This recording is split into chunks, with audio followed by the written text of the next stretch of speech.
விக்ரம் கூப்பிட்டா தான் நீ வருவேன்னு எனக்கு தெரியும். 11 மணி வரைக்கும் விக்ரம் கம்பெனி சம்மந்தமா ஏர்போர்ட்டில் இருந்தான். அதான் ஆஃபீஸ் வரல. எப்படி என் மூளை? என்னை விட்டுரு தனபால். பின்ன உன்னை இங்கே வச்சுக்கிட்டு குடுத்தனமா நடத்த முடியும்? அதுவும் 5 ஸ்டார் ஹோட்டலில் கட்டுப்படி ஆகுமா? தனபால், இது நியாயமில்லை. எது ஒரு விதவைக்கு விளையாட்டு காட்டுறதா? நல்லாத்தான் இல்லை, என்ன செய்ய முடியும்? விதி அப்படி இருக்கு. தனபால், உன்னை கெஞ்சி கேட்டுக்கிறேன், என்னை எதுவும் செஞ்சிடாதே.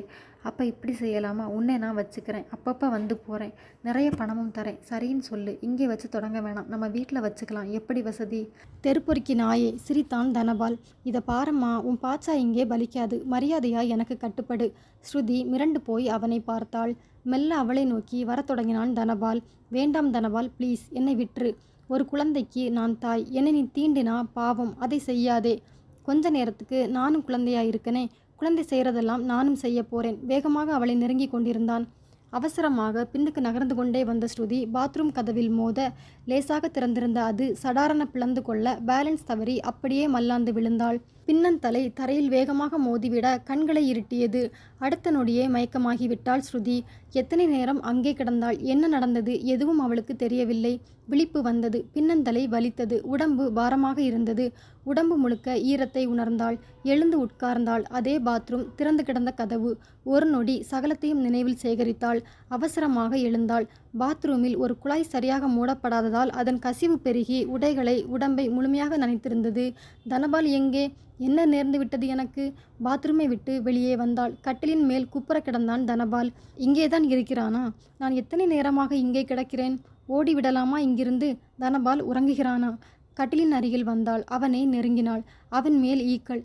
தூங்குபவன் மேல் ஈக்கள் மொய்க்குமா? சாய்ந்து கிடந்தவன் மீது தோள்பட்டையில் சிகப்பு திட்டு.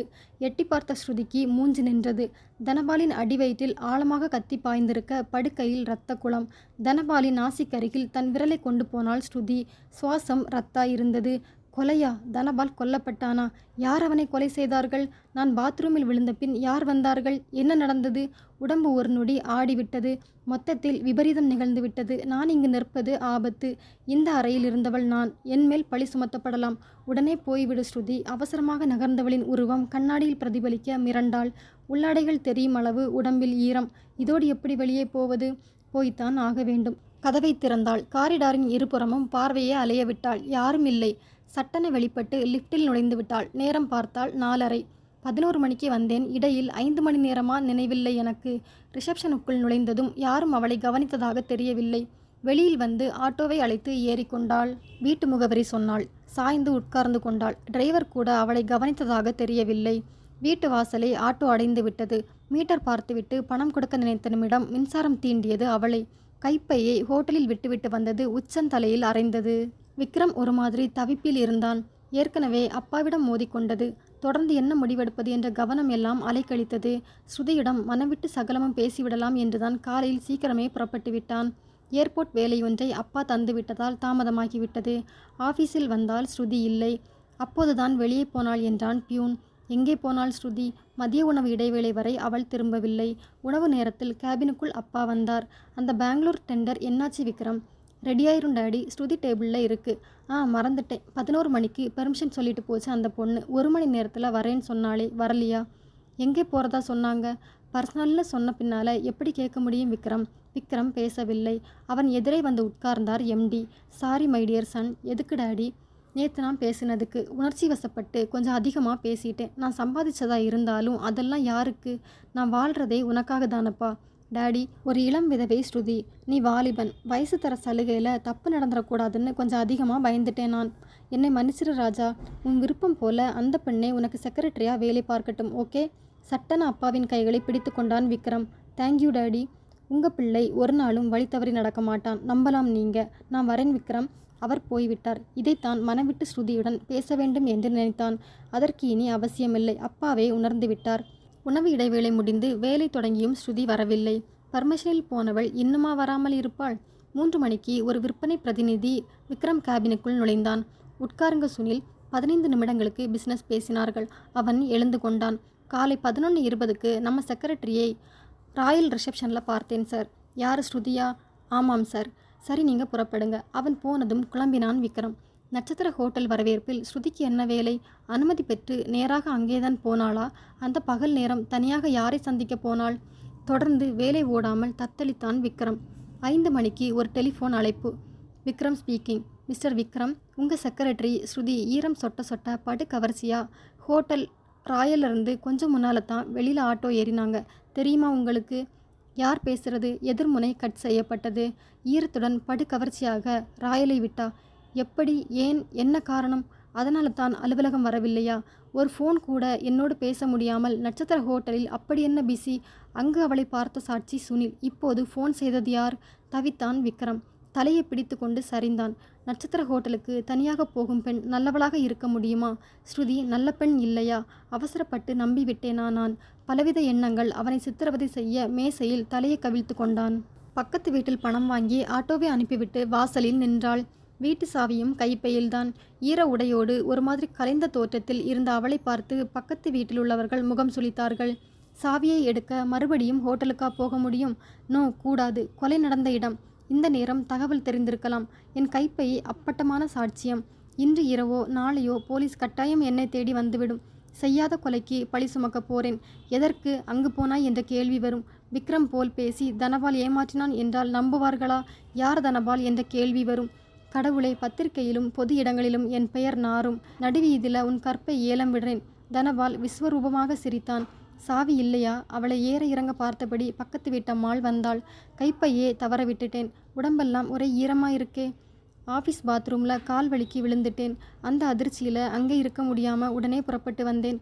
ட்ரெஸ் வேற மாற்றணும். எங்கோ கைப்பையும் தவறி போச்சு. பூட்டை உடைச்சிடலாம். அந்த அம்மாள் சுத்தியல் கொண்டு வந்தாள். ஸ்ருதி பூட்டை உடைத்து விட்டாள். உள்ளே நுழைந்து உடை மாற்றி கொண்டாள். வேறு பூட்டு போட்டுவிட்டு பள்ளிக்கூடம் வந்து குழந்தையை அழைத்து கொண்டாள். தற்சமயம் ஏதோ ஒரு பொய் சொல்லி நிலைமையை சமாளித்தாகிவிட்டது. நாளை சகலமும் வெட்ட வெளிச்சமாகிவிடும். என்ன செய்வேன் நான்? யார் அந்த கொலையை செய்தது? யார் செய்தால் என்ன? பழி என்மேல். நான் தான் என்று சொல்லி தெளிவான சாட்சியங்கள் இருக்கிறதே. தலை சுற்றியது ஸ்ருதிக்கு. ஏம்மா ஒரு மாதிரி இருக்க? உடம்பு சரியில்லையா உனக்கு?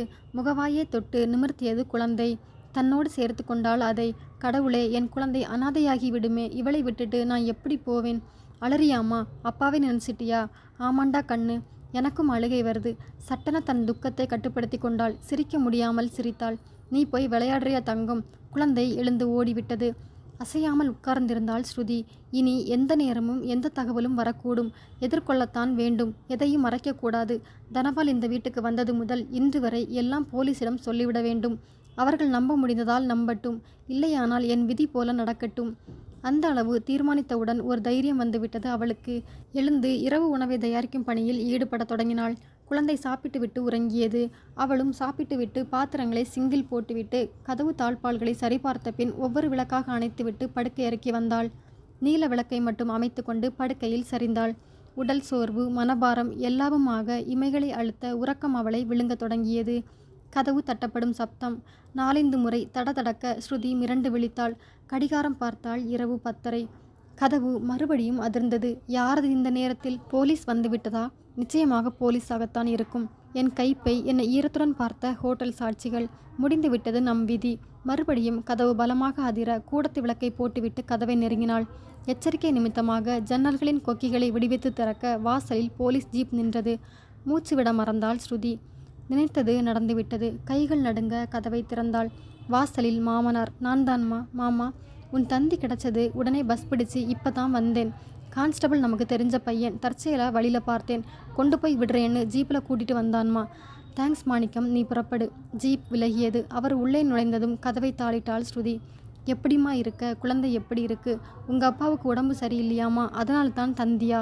அதுவரை அடக்கி வைத்திருந்த துக்கமெல்லாம் அடித்து கொண்டு வெளிவர வாய் விட்டு அழத் தொடங்கினாள் ஸ்ருதி. ஏம்மா, ஏன் அழற? மாமனார் பதறிப்போய் அவளை பார்த்தார். அவள் அழுது முடிக்கும் வரை முள்மேல் நின்றார். நிறைய பேசணுமாம்மா, ஒரு வாக்கியத்தில் முடிக்க முடியாது. சொல்லுமா. விசும்பிக்கொண்டே சகலமும் சொன்னாள் ஸ்ருதி. அவள் முடித்தபோது நேரம் நள்ளிரவை நெருங்கி கொண்டிருந்தது. மாமனார் பேய் அறைந்தது போல அப்படியே சுவரில் சாய்ந்து விட்டார். என் முடிவு எனக்கு தெரிஞ்சாச்சு மாமா. செய்யாத தப்புக்கு தண்டனை அனுபவிக்கிற நேரம் நெருங்கியாச்சு. நான் செஞ்ச பாவம் இது. இந்த ஜென்மம் எனக்கு கந்தலா போச்சு. ஒரு ஆறுதல் எனக்கு, என் குழந்தை இனி அனாதை இல்லை. நீங்கள் வந்தாச்சு. உங்கள் பேத்தியை உங்ககிட்ட ஒப்படைக்கிறேன் மாமா. அவளை கூட்டிட்டு நாளைக்கே நீங்கள் ஊருக்கு போயிருங்க. கண்களை துடைத்து கொண்டு அவர் நிமிர்ந்து உட்கார்ந்தார். இருமா, அவசரப்படாதே. எந்த ஒரு நிரபராதியும் தண்டிக்கப்படக்கூடாது.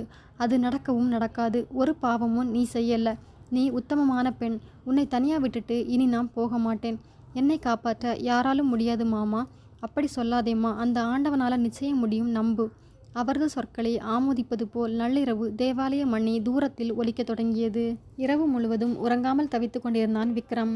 யாரென்று தெரியாத டெலிஃபோன் அழைப்புக்கு இத்தனை தூரம் அலட்டிக்கொள்ள வேண்டுமா என்று உள்மனது கேட்கத்தான் செய்தது.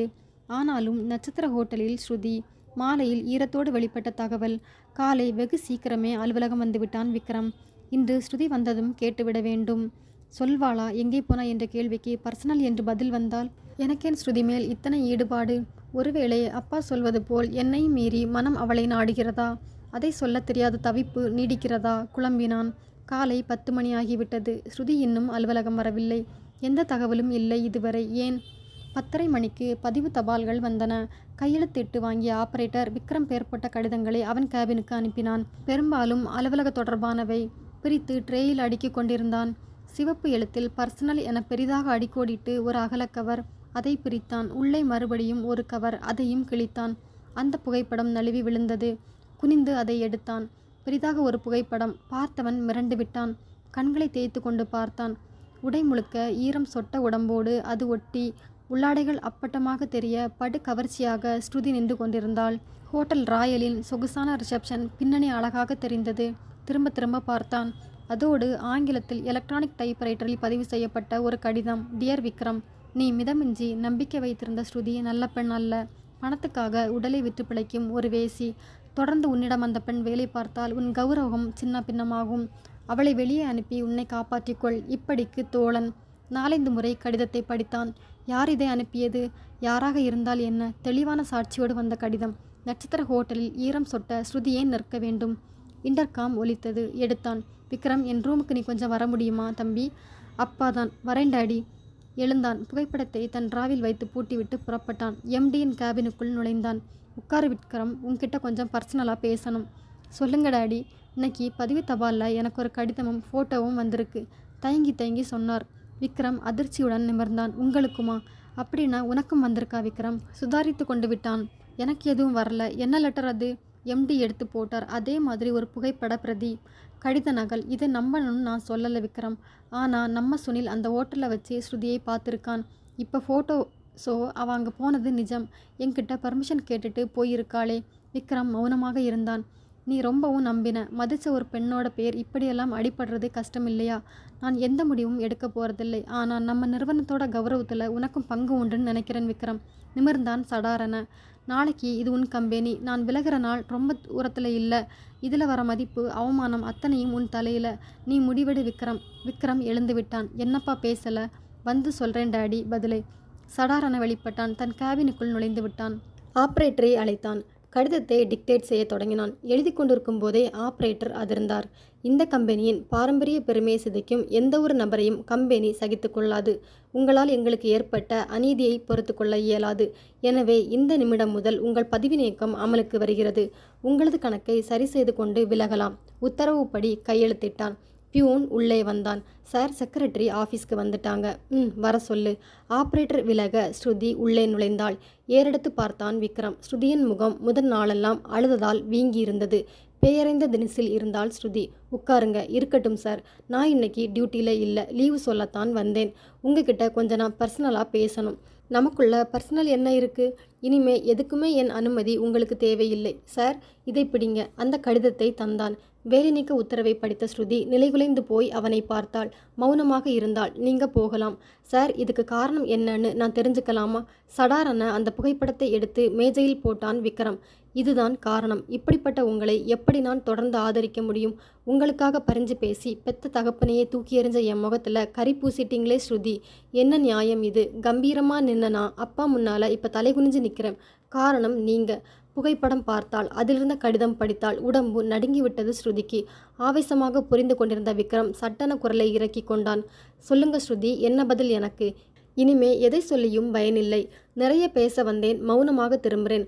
ஆனால் இப்போவும் நான் சொல்கிறேன், நான் களங்கமில்லாத பெண். கறந்த பாலை விட சுத்தமானவ. ஆனால் விதி என் வாழ்க்கையில் ரொம்ப மோசமாக விளையாட தொடங்கியாச்சு. நான் வரேன். வெளியே வந்து விட்டாள் ஸ்ருதி. விக்ரம் குழப்பத்துடன் உட்கார்ந்திருந்தான். எம்டி உங்களை கூப்பிடுறார். பியூன் அறிவிக்க உள்ளே நுழைந்தாள். வா. விக்ரம் அறைக்கு போனியா? பதில் சொல்லாமல் விக்ரம் தந்த கடிதத்தை எடுத்து நீட்டினாள். படித்தார் எம்டி. இதுக்கு உன் பதிலும் விளக்கமும்? நான் எதை சொல்லியும் பலனில்லை. என் வேலை நீக்க உத்தரவை நான் மதிக்கிறேன். வரேன். ஒரு நிமிஷம் ஸ்ருதி. என்ன? தபால்ல விக்ரமுக்கு வந்தது ஒரு ஃபோட்டோ தான். அதுக்கே அவன் அதிர்ந்து போயிருக்கான். எனக்கு இன்னொரு ஃபோட்டோவும் வந்திருக்கு. இன்னொரு ஃபோட்டோவா? ஆமாம். ஆனால் அதை நான் என் பிள்ளைக்கு காட்டல. உன்மேல அதீத மதிப்பும் ஈடுபாடும் உள்ள விக்ரம் அதை தாங்கிக்க மாட்டான். அதனால் அவனுக்கு சொல்லலை நான். என்ன அது? எம்டி அவளை நிமிர்ந்து பார்த்தார். அந்த புகைப்படத்தை எடுத்து அவள் முன் வைத்தார். கையில் எடுத்தாள் ஸ்ருதி. திரும்பினாள். அதிர்ச்சியில் உறைந்தாள் ஸ்ருதி. இரத்த வெள்ளத்தில் கிடக்கும் தனபால். அவன் நாசி துவாரத்தில் விரல் பதித்து பார்க்கும் ஸ்ருதி. அதே ஈர அலங்கோலமான உடை. யார் இவன்? எதுக்காக இவனை நீ கொலை செஞ்ச? பேச முடியாமல் ஸ்ருதியின் உடம்பு நடுங்கிக் கொண்டிருந்தது. எந்த நேரமும் போலீஸ் உன்னை தேடி வரலாம் இல்லையா? இந்த கம்பெனியில் நீ வேலை செஞ்சதையே போலீஸ்க்கு சொல்லக்கூடாது. நாளைக்கு எங்களுக்கும் பிரச்சனை, புரியுதா? நான் உன்னை காட்டி கொடுக்க மாட்டேன், உன்னால் எங்களுக்கு தொல்லை இல்லாத வரைக்கும். இனி நீ இந்த பக்கம் வரவே வேண்டாம். நீ போகலாம். ஸ்ருதி தள்ளாடியபடி வெளியே வந்தாள். தன் கணக்கை கூட தீர்த்து கொள்ளாமல் கைப்பையை எடுத்துக்கொண்டு கம்பெனியை விட்டு வெளியே இறங்கி நடந்தாள். கணக்கை கூட தீர்த்து கொள்ளாமல் ஸ்ருதி போய்விட்டாள் என்பது தெரிந்ததும் மனம் புழுங்கியது விக்ரமுக்கு. நான் களங்கமில்லாத பெண், கறந்த பாலை விட சுத்தமானவ. பின் ஏன் நட்சத்திர ஹோட்டலுக்கு போனாய்? காரணம் எதையும் என்னிடம் சொல்லவில்லை. அலுவலகத்தில் உட்கார முடியவில்லை அவனால். அப்பாவின் அறைக்கு வந்தான். ஸ்ருதி வந்தாளா? போயிட்டதா பியூன் சொன்னான். விடுங்க, அதுவா முக்கியம் இப்ப? நான் கொஞ்சம் இன்கம் டேக்ஸ் ஆஃபீஸ் வரைக்கும் போயிட்டு வந்துடுறேன். சரி விக்ரம். வெளியே வந்து தன் காருக்குள் நுழைந்து இன்ஜினை உசுப்பினான் விக்ரம். அப்பாவிடம் பொய் தான் சொன்னான். கார் மெரினா கடற்கரையை நோக்கி ஓடத் தொடங்கியது. பீச் அந்த நேரத்தில் அதிக சுமையில்லாமல் காலியாக இருந்தது. கண்ணகி சிலைக்கு பக்கவாட்டில் காரை நிறுத்தி பூட்டிவிட்டு இறங்கி நடக்கத் தொடங்கினான். நான் அவசரப்பட்டு விட்டேனா? கறந்த பாலை விட சுத்தமானவ நான். அந்த புகைப்படத்தை ஆதாரமாக வைத்து அவளை வேலை நீக்கம் செய்தது தவறோ? வேலை நீக்க கடிதம் தந்து விட்டதால் பேச வந்த ஸ்ருதி கூட்டுக்குள் போய்விட்டாளா? அவளை பேச விளக்கம் தர ஒரு சந்தர்ப்பம் தராதது என் தவறா? யோசித்தான் விக்ரம். சரி, அனுமதி பெற்று ஸ்ருதி ஹோட்டலுக்கு போனதாகவே இருக்கட்டும். ஏன் போனாள்? எதனால் ஈரம் பட்டது? ஈரத்தோடு அவளை புகைப்படம் எடுத்து எனக்கு அனுப்பியது யார்? என்ன நோக்கம்? இந்த நிலையில் ஸ்ருதி இருக்கிறாள் பார், இவளையா நீ நம்பினாய் என்று கேட்கும் புகைப்படம். ஸ்ருதி வருவாள், ஈரத்தோடு நிற்பாள் என்பது முன்கூட்டியே தெரிந்து கேமராவுடன் நின்றது யார்? இதில் சதி இருக்கிறதா? அப்படியானால் யாருக்கு இதில் பங்கு? நான் ஸ்ருதியை நியமித்தது பிடிக்காதது யார்? அப்பா. அதிர்ச்சியுடன் நிமிர்ந்து உட்கார்ந்தான் விக்ரம். அப்பாதானா? அப்பாவுக்கு இந்த சதியில் பங்கு உண்டா? இல்லை, இதன் நாயகனே அப்பாதானா? திடீரென சமாதான கொடியை உணவு இடைவேளையில் அப்பா பறக்க விட்டாரே, அப்போது ஏன் எனக்கு அந்த சந்தேகம் எனக்கு ஏற்படவில்லை? எப்படி இதை தெரிந்து கொள்வது? ஒரு புது யோசனை வந்தது. மணலை தட்டி கொண்டு எழுந்து விட்டான் விக்ரம். காரை நோக்கி நடக்கும்போது சற்று தூரத்தில் அலைகளை நோக்கி ஒரு பெண் வேகமாக நடப்பது தெரிந்தது. அசப்பில் ஸ்ருதி போல இருந்தது. அந்த பெண்ணின் நடையில் ஒரு அசாதாரண வேகம் தென்பட்டது. தற்கொலை செய்து கொள்ளப் போகிறாளா? அப்படித்தான் இருக்கும், விடக்கூடாது. யாராயிருந்தால் என்ன? விக்ரம் தலைதறிக்க அவளை நோக்கி ஓடத் தொடங்கினான். அதற்குள் அவள் கடலில் இறங்கி வேக வேகமாக நடக்கத் தொடங்கினாள். விக்ரம் மூச்சிறைக்க ஓடினான். அவனும் கடலில் இறங்கிவிட்டான். அவள் சற்றே ஆழத்துக்கு போய்விட நீச்சல் தெரிந்த விக்ரம் பாய்ந்து விட்டான். அவளை அள்ளிக்கொண்டு அவன் கரை சேர அந்த பெண் மயங்கிவிட்டாள். கூட்டம் சேர்ந்து விட்டது. முதலுதவி செய்யும் பொருட்டு அவளை மல்லாத்திய விக்ரம் உறைந்தான். ஸ்ருதியேதான். இன்னும் கூட்டம் சேர்வதற்குள் விலக நினைத்த விக்ரம் ஒருவர் உதவியுடன் ஸ்ருதியை தன் காருக்கு கொண்டு வந்து விட்டான். நன்றியே, நீங்க போகலாம். காருக்குள் அவளை போட்டு முதலுதவி மூலம் கடல் நீரை அகற்றிவிட்டான். காரை அங்கிருந்து கிளப்பி கொண்டு போய் 1 கிலோமீட்டர் தள்ளி சற்று ஒதுக்குப்புறமாக நிறுத்தினான். அவள் விழிக்கட்டும் என்று காத்திருந்தான். ஈரம் சொட்ட சொட்ட உடல் தெப்பமாகி இருந்தது. சில நிமிடங்கள் கழித்து ஸ்ருதி மெல்ல கண் விழித்தாள். மிரண்டு எழுந்தாள். நான் எங்கே இருக்கேன்? எப்படி இந்த காருக்குள்ள வந்தேன்? யார் கார் இது? கேள்விகளை என்னை பார்த்து கேளுங்க. திரும்பினாள். சார், நீங்களா? கடல்ல விழுந்து தற்கொலை செஞ்சுக்கிற அளவுக்கு நீங்க கோழையா ஸ்ருதி? நான் சரியான நேரத்துக்கு வரலன்னா உங்க கதை முடிஞ்சிருக்கும். உங்க குழந்தைய அனாதையை தவிக்க விட்டுட்டு உயிரை போக்கிக்க நினைச்சது நியாயமான செயலா? சார், நான் சாகிறது தான் இனி நியாயம். அதை தீர்மானிக்க உங்களுக்கு உரிமை இல்லை. ஏன் சார் திரும்ப திரும்ப என் வாழ்க்கையில் வரீங்க? சோர்ந்து போன என் பாலை நிலத்தில் பன்னீர் தெளிச்சிங்க, அது நிலைக்கல. இப்போ சாக போன என்ன தடுத்து காப்பாற்றிட்டீங்க. ஏன்? உங்கள் தேவை இன்னும் இந்த உலகத்தில் முடியலை.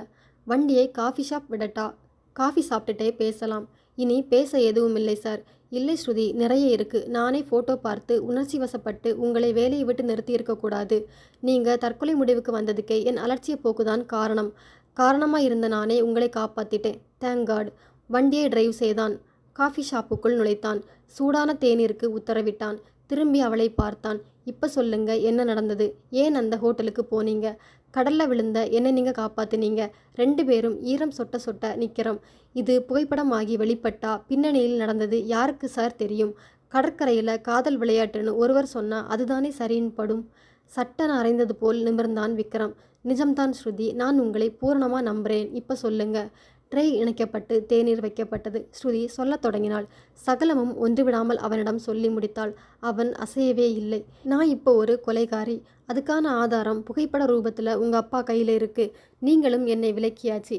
நான் எப்படி சார் தற்கொலை முடிவெடுக்காமல் இருக்க முடியும்? விக்ரம் மௌனமாக இருந்தான்.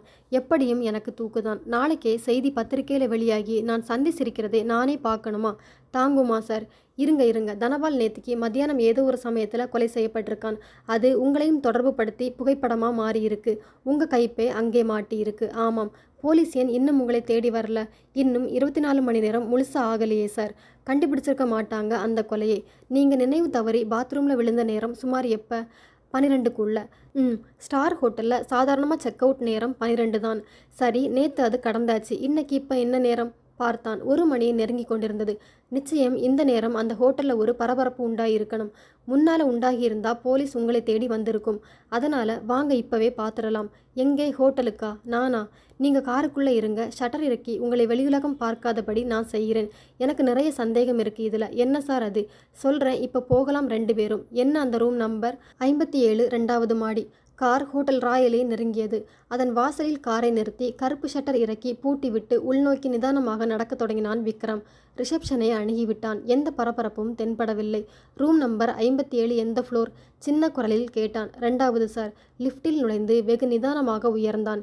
2ல் வெளிப்பட்டான். ஆரம்பத்திலேயே இருந்தது 57. கதவில் கைமடக்கி ஒரு முறை ஓசை எழுப்பினான். காலடி ஓசை கேட்டது. கதவு திறக்கப்பட்டது. ஒரு வயதான மனிதர் வேட்டி சட்டையுடன் அந்த சூழ்நிலைக்கு கொஞ்சமும் பொருத்தமில்லாமல் நின்றார். மிஸ்டர் தனபால் இங்கே இல்லையா? யார் தனபால்? இந்த ரூமில் நேத்திக்கு காலையிலிருந்து. சாரி, நேத்திக்கு 5 மணிக்கு நான் இந்த ரூமுக்கு வந்தாச்சு. மாலை 5 மணிக்கா? ஆமாம். சாரி, அவர் ஒருவேளை போயிருப்பார். தொந்தரவுக்கு மன்னிக்கணும். விலகி நடந்தான் விக்ரம். ரிசப்ஷனுக்கு வந்தான். சற்று தைரியம் பெற்று ஒரு தகவல் வேணும். என்ன சார்? நேத்தைக்கு ரூம் 57 இருந்த தனபால் எப்போ ரூமை காலி பண்ணினார்?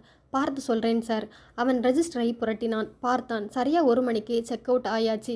பில் செட்டில் பண்ணிட்டு அப்போவே போயாச்சு. 1 மணிக்கு அவர் போயாச்சுன்னா அடுத்த பார்ட்டி 5 மணிக்கு வந்திருக்கா? ஆமாம். இடைப்பட்ட நேரம். அந்த இளைஞன் விக்ரமை ஒரு மாதிரி பார்த்தான். ரூம் காலியாக இருந்திருக்கும். யாருக்கு சார் தெரியும்? தேங்க்யூ. விக்ரம் நகர. சார், 1 நிமிஷம். என்ன? 1 மணிக்கு ரூமை காலி பண்ணிட்டு போன நபரோட பேர் என்ன சொன்னீங்க? தனபால். சாரி, அப்படி ஒரு பேர் பதிவு செய்யப்படலை எங்ககிட்ட. வேற பேரில் தான் இருக்கு ரூம். வேற பேரா? அது என்ன பேர்னு நான் தெரிஞ்சுக்கலாமா? ராஜதுரை. அதிர்ச்சியில் உறைந்தான் விக்ரம். அது அவனுடைய அப்பாவின் பெயர்.